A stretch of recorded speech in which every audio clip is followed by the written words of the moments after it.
बच्चों, आज हम पद्मलाल पुन्नालाल बख्शी का क्या लिखूं नामक पाठ का आगे का पैसेज पढ़ रहे हैं। लेखक का कहना है कि अब मुझे शैली निश्चित करनी है। अभी तक हमने क्या पढ़ा कि लेखक को निबंध लिखना है, दो विषय पर लिखना है। एक तो दूर के ढोल सुहावने होते हैं और दूसरा सामाजिक विषय पर। अब दोनों को मिला करके एक निबंध लिखना है, वो कैसे लिखे इस पर विचार कर रहा है। तो उसका मानना है कि विषय प्रमुख नहीं है, हम कैसे लिखते हैं ये प्रमुखता है। खूंटी और हेड का उदाहरण देकर के उसने बताया।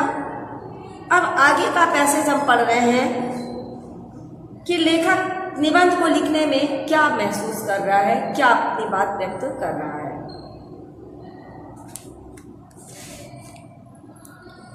अब मुझे शैली निश्चित करनी है। लेखक क्या कह रहा है? अब मुझे शैली निश्चित करनी है।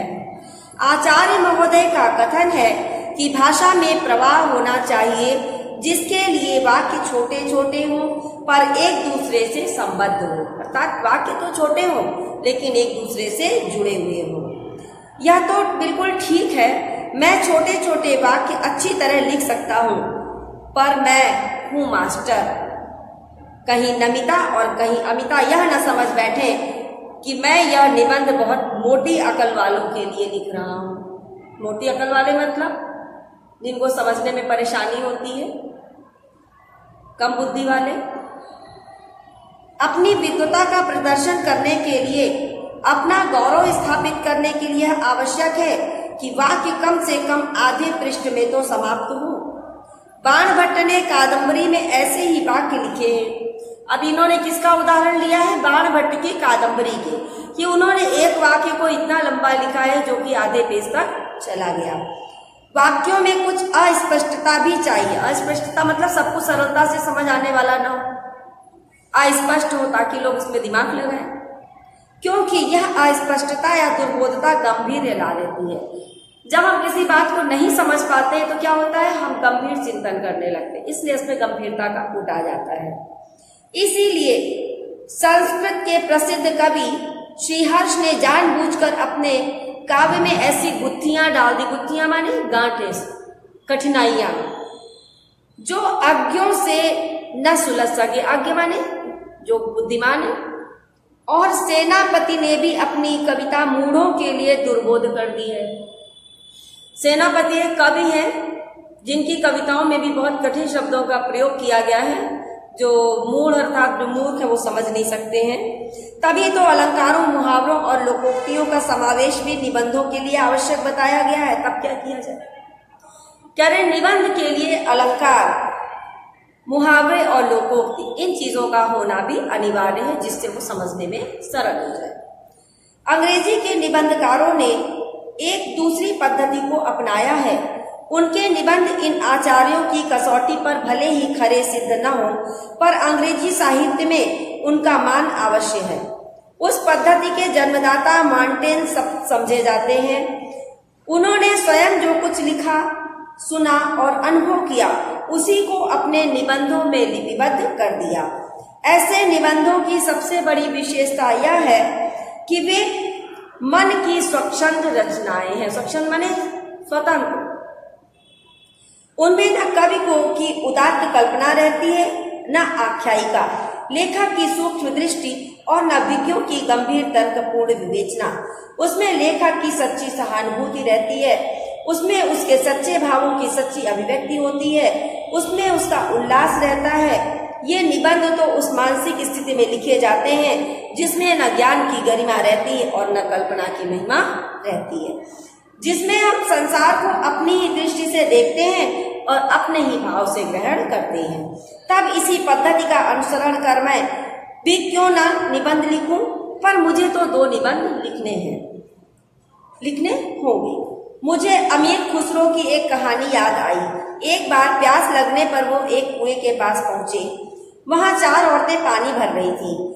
पानी मांगने पर पहले उनमें से एक ने खीर पर कविता सुनाने की इच्छा प्रकट की, दूसरी ने चरखे पर, तीसरी ने कुत्ते पर और चौथी ने ढोल पर। अमीर खुसरो प्रतिभावान थे। उन्होंने एक ही पद में चारों की इच्छाओं की पूर्ति कर दी। और उन्होंने क्या कहा? खीर पकाई जतन से, चरखा दिया चलाए, आया कुत्ता खा गया, तू बैठी ढोल बजाए। इसका मतलब क्या हुआ कि खीर को यत्न पूर्वक बनाया और चरखा चलाने बैठ गए। कुत्ता आ गया, खीर खा के चला गया, अब तो बैठ के ढोल बजाते रहो, अर्थात तुम्हें खीर भी खाने को न मिली। मुझमें अमीर खुसरो की प्रतिभा नहीं है, पर उनकी इस पद्धति को स्वीकार करने में मेरी कठिनाई आधी रह जाती है। मैं भी एक निबंध में इन दोनों विषयों का समावेश कर दूंगा। एक ही ढेले से दो चिड़िया मार लूंगा। दूर के ढोल सुहावने होते, देखिए मुहावरा है, दूर के ढोल सुहावने होते हैं क्योंकि उनकी कर्कशता दूर तक नहीं पहुंचती है। आप कभी भी कोई म्यूजिक सुने, अगर बहुत तेज आपके सामने बिल्कुल स्पष्ट बज रही है तो आपसे बर्दाश्त नहीं होगी। हाँ, वही आवाज अगर दूर से आ रही है, मधुरता सुनाई तो आपको मधुर लगती है। कुछ चीजें कहने का आती है कि जिनकी हम प्रशंसा बहुत अधिक सुनते रहते हैं, किंतु जब उनको हम स्पष्ट रूप से प्रत्यक्ष में देखते हैं तो वो उतनी अच्छी नहीं लगती है। तो कह रहे हैं कि जब ढोल के पास बैठे हुए लोगों के कान के पर्दे फटते रहते हैं, तब दूर किसी नदी के तट पर संध्या समय किसी दूसरे के कान में वही शब्द मधुरता का संचार कर देते हैं। ढोल के उन्हीं शब्दों को सुनकर वह अपने हृदय में किसी एक विवाहोत्सव का चित्र अंकित कर लेता है। कोलाहल से पूर्ण घर के एक कोने में बैठी हुई किसी लज्जाशीला नववधू की कल्पना वह अपने मन में कर लेता है। वह नववधू उस प्रेम, उल्लास, संकोच, आशंका और विषाद से युक्त हृदय के कंपन ढोल की कर्कश ध्वनि को मधुर बना देते हैं, क्योंकि उसके साथ आनंद का कलरव, उत्सव व प्रमोद और प्रेम का संगीत, ये तीनों मिले रहते हैं। तभी उसकी कर्कशता समीपस्थ लोगों को भी कटु नहीं प्रतीत होती और दूरस्थ लोगों के लिए तो वह अत्यंत मधुर बन जाती है। अब देखिए बेटा, इस वाले पैराग्राफ से आपका जो एक्सरसाइज दिया गया है उसमें सबसे पहले फिर वही प्रश्न होगा, प्रस्तुत पाठ के लेखक का नाम और शीर्षक का नाम लिखिए। तो बेटा प्रस्तुत पाठ के शीर्षक का नाम है दूर के ढोल क्या लिखूं? शीर्षक का नाम है क्या लिखूं और लेखक का नाम है पद्मलाल पुन्नालाल बख्शी।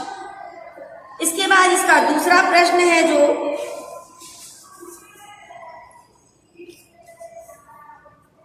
रेखांकित अंश की व्याख्या कीजिए।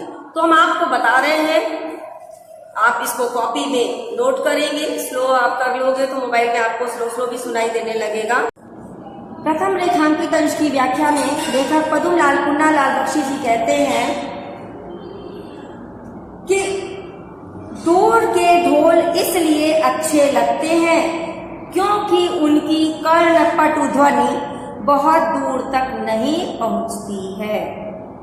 जब वे बज रहे होते हैं तो समीप बैठे हुए लोगों के कान के पर्दे फाड़ रहे होते हैं, जबकि दूर किसी भी नदी के किनारे शाम के समय शांत वातावरण में बैठे हुए लोगों को अपने मधुर स्वर से प्रसन्न करते हुए प्रतीत होते हैं।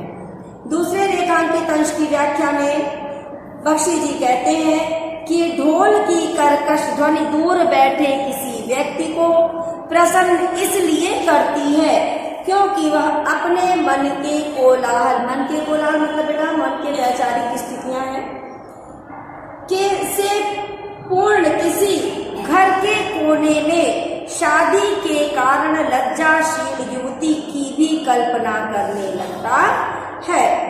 शादी की मधुर कल्पना प्रेम, उल्लास, हर्ष, संकोच, संदेह और दुख से युक्त हृदय के कंपन उस ढोल के कर्णपटु शब्दों को मधुर बना देते हैं।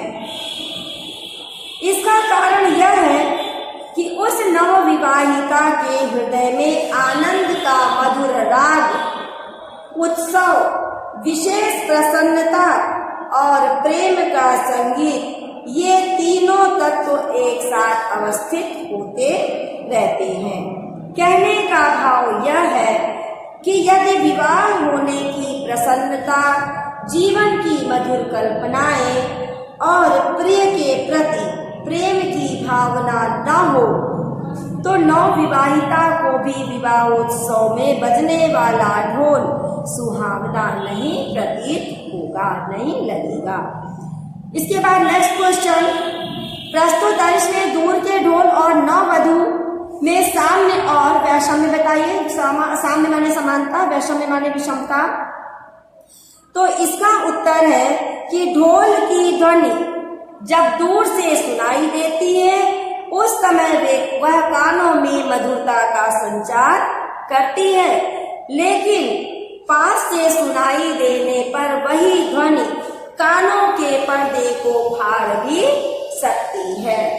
लेकिन नववधु की कल्पना दोनों ही स्थितियों में विवाहोत्सव में उपस्थित अथवा दूर बैठे विवाहोत्सव की कल्पना कर रहे व्यक्ति के मन में मधुरता का संचार करती है और समीप बैठे रहने पर भी उसे ढोल की ध्वनि मधुर ही प्रतीत होती है, मधुर ही लगती है।